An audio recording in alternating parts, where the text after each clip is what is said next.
গোটা রাজ্যে কোনায় কোনায় ছড়িয়ে দিতে পেরেছে এই স্বৈরাচারী শ্রম বিরোধী বাঙালি জাতি বিরোধী যে সরকার, সেই সরকারের বিরুদ্ধে বিগত 13টা মাস সেই লড়াই এক এক করে এগিয়ে চলেছে তার লক্ষ্যের দিকে। অনশন হয়েছে, এখন আবার অনশন চলছে। বিগত 41 দিন ধরে আমাদের সাথীরা অনশনে আছে। এই লড়াইটা চলছে তার একটা চারিত্রিক বৈশিষ্ট্য নিয়ে, যে চারিত্রিক বৈশিষ্ট্যটা পশ্চিমবঙ্গের মাটি এবং যে জল হাওয়া তার সাথে মেশে না। সেটা কিরকম না, পশ্চিমবঙ্গে যদি আপনি বাঁচতে চান তাহলে এখনকার দিনে আপনাকে হয় প্রথমে তৃণমূল হয়ে বাঁচতে হবে, আপনি যদি সেটা না হন তাহলে বিজেপি হতে হবে, না হলে কংগ্রেস হতে হবে, না হলে সিপিএম হতে হবে, আর যদি কোনো কিছুই না হন তাহলে নিশ্চয়ই আপনি মাওবাদী। এর বাইরে যে কোনো নাগরিক পরিচয় থাকতে পারে সেই পরিচয় কিন্তু আমরা ভুলতে বসেছিলাম। সেই প্রেক্ষাপটে দাঁড়িয়ে সংগ্রামী যৌথ মঞ্চ এই রাজ্যের কর্মচারী নামক এই রাজ্যের শিক্ষিত সমাজকে একটা পৃথক একটা জায়গায় নিয়ে এসে ফেললো যে আমরা আমাদের শ্রেণী চরিত্রটা কি না, আমরা সরকারি কোষাগার থেকে বেতনপ্রাপ্ত স্থায়ী এবং অস্থায়ী কর্মচারী, চুক্তিভিত্তিক কর্মচারী। আমাদের কোনো দলীয় আনুগত্য নেই।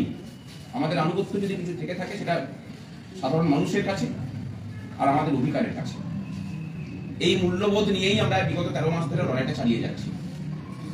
চালাতে চালাতে কি দেখেছি, যে ধর্মঘটের অধিকারকে এই সরকার খুব সুচারুভাবে কেড়ে নিয়েছিল। তিনি নিজের ইচ্ছা মতো ছুটি দিলে আপনি ছুটি ভোগ করতে পারবেন, কিন্তু আপনার অধিকারের জন্য যদি ধর্মঘট করতে যান তাহলে তিনি খাড়া নিয়ে দাঁড়িয়ে আছেন। সেই ধর্মঘটের অধিকারটাকে আমরা গত বছর প্রতিষ্ঠা করেছিলাম। সরকার কিন্তু কিছু করতে পারে, আইনগতভাবে কিছু করতেও পারত না, কোনো কাজই করার ক্ষমতা ছিল না, কারণ ধর্মঘট করাটা তো আমাদের আইন স্বীকৃত অধিকারের মধ্যে পড়ে। কিন্তু অধিকার হারিয়ে, নিজেদের আত্মপরিচয় হারিয়ে ফেললে যা হয়, আমাদের সেই অবস্থাটাই প্রাপ্ত হয়েছিলাম।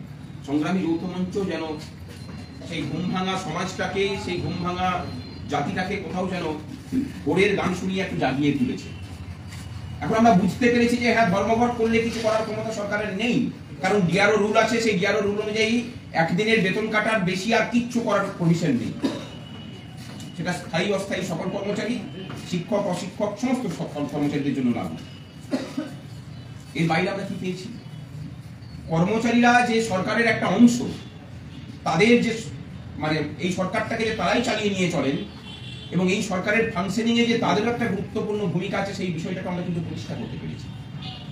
আর কি পেরেছি, সরকারের চোখে চোখ রেখে নিজেদের দাবির কথাগুলোকে জানাতে।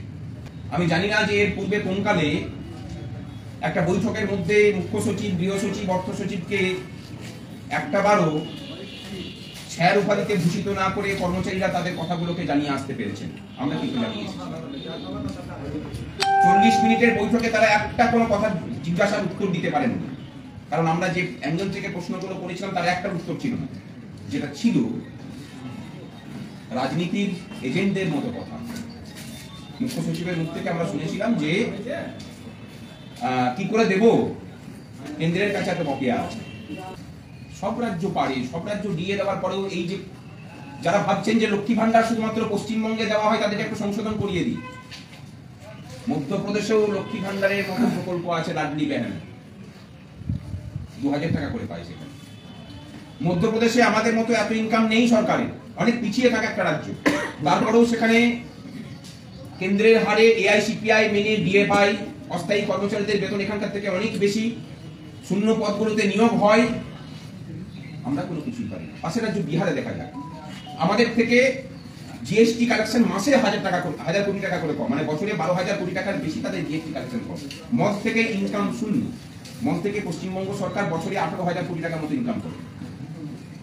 আমাদের যে প্রাকৃতিক সম্পদ আছে, সেই প্রাকৃতিক সম্পদ থেকে তাদের খুব বেশি ইনকাম হয় না, কারণ খুব বেশি প্রাকৃতিক সম্পদ তাদের নেই বিহারে। বিহারের জনসংখ্যা আমাদের থেকে বেশি, তারপরেও বিহার সরকার এআইসিপিআই মেনে কেন্দ্রীয় হারে দিয়ে দেয়। তারপরে অস্থায়ী কর্মচারীদের স্থায়ীকরণ সহ এই বিধানসভা ভোটের মুখে মুখে 10 লক্ষ নতুন নিয়োগ করে। আর পশ্চিমবঙ্গে আপনি ভাবেন যে একজন এমবিবিএস ডাক্তার তিনি 10,000 টাকায় কাজ করবেন, কলকাতা কর্পোরেশনে হয়েছে। একজন প্রফেসর তিনি 3,000 টাকায় কাজ করবেন বাঁকুড়া ইউনিভার্সিটি। একজন ঝাড়ুদার তিনি 5,000 টাকা পাবেন, এটা বাঁকুড়া ইউনিভার্সিটি।